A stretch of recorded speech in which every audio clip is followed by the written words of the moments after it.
पहिल्या तर आरोपीचे प्रत्येक सीडीआर आणि प्रत्येक आरोपीचे CDR, call data records, IPDR, WhatsApp call हे आम्ही शोधणार.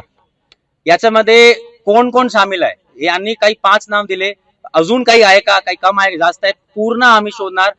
10 लोक असतील, 15 असतील, सर्वांना आम्ही याच्यामध्ये ज्यांच्या पुरावे ज्यांच्यावर निष्पन्न असतील त्यांना आम्ही अटक करणार. तारतीने. तिसरा, याच्यामध्ये एक असा डिसिजन आलेला आहे की आरोपीचा नार्को अनालिसिस टेस्ट आम्ही करणार आहे.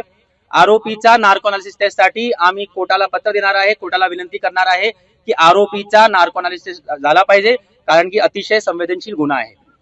चौथा, याच्यामध्ये जे तपास आहे ते तपास आयपीएस दर्जाचे अधिकारी, एसडीपीओ निखिल पाटील, अकोटचे सब डिव्हिजनचे एसडीपीओ ते करतील आणि वेळोवेळी प्रत्येक आठवड्यात फतेह खान जावेदला याचा जे इन्व्हेस्टिगेशनचा प्रोग्रेस आहे ते देतील आणि याच्यामध्ये कुठेही कमतरता होणार नाही.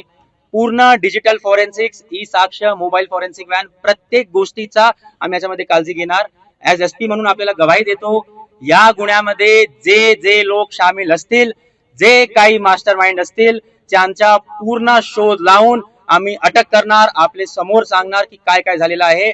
आणि याच्यानंतर अजून जे काही जर अजून असतील त्यांच्यावर सुद्धा आम्ही कारवाई करणार. आणि शेवटी हे केसच्या आम्ही 60 दिवसात विदिन 60 डेज चार्जशीट करून फास्ट ट्रॅक कोर्स मध्ये हे करणार आणि जर गरज पडली स्पेशल पीपीच्या सुद्धा नेमणूक करून कोर्टाला विनंती करणार की हे लगेच न्याय भेटला पाहिजे. जोपर्यंत आरोपीला फाशी भेटत नाही तोपर्यंत अकोला दलाची पोलीस आम्ही शांत बसणार नाही.